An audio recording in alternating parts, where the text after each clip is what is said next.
বিশ্ব বাংলা 24 বিশ্বায়নে বাঙালিয়ানা।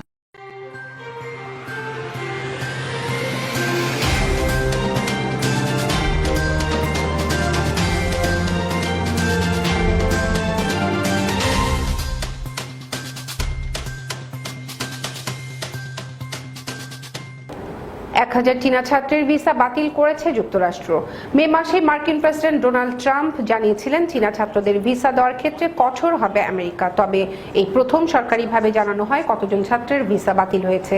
চীনা ছাত্রদের ভিসা দেওয়ার ক্ষেত্রে যুক্তরাষ্ট্র কড়া মনোভাব আগে নিয়েছিল, কিন্তু কতজন ছাত্রের ভিসা বাতিল হয়েছে সে বিষয়ে দীর্ঘদিন পর্যন্ত তথ্য দেয়নি আমেরিকা।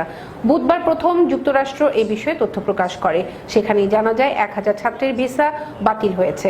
নভেম্বরে মার্কিন নির্বাচন, চীনের বিরুদ্ধে সরব হয়ে মার্কিন নাগরিকদের ভাবাবেগ ব্যবহার করতে চাইছেন ট্রাম্প, এমনই অভিযোগ বিরোধীদের। ট্রাম্প যেভাবে চীনের ছাত্রদের আক্রমণ করছেন তা নিয়ে প্রকাশ্যে মুখ খুলেছেন বিরোধী প্রেসিডেন্ট প্রার্থী জো বাইডেন। তারা ক্ষমতায় এলে ট্রাম্পের নীতির পরিবর্তন হবে বলেও আশ্বাস দিয়েছেন। করোনার সময় থেকে আমেরিকা এবং চীনের মধ্যে দ্বন্দ্ব শুরু হয়। মার্কিন প্রেসিডেন্ট একাধিকবার বলেছিলেন চীনের গাফিলতিতেই করোনা ভাইরাস গোটা বিশ্বে ছড়িয়ে পড়েছে। উহানের একটি পরীক্ষাগারকে নিশানা করেছিলেন তিনি। এখানেই শেষ নয়, এরপর চীনের বিরুদ্ধে চক্রান্তের অভিযোগ করেন ট্রাম্প। তিনি জানান চীনের নাগরিকরা যুক্তরাষ্ট্রে এসে তথ্য চুরি করে নিয়ে যাচ্ছে। চুরি হচ্ছে ইন্টেলেকচুয়াল বা বৈদ্যুতিক তথ্য। যুক্তরাষ্ট্রে 2টি চীনের কনসুলেট বন্ধ করে দেওয়া হয়।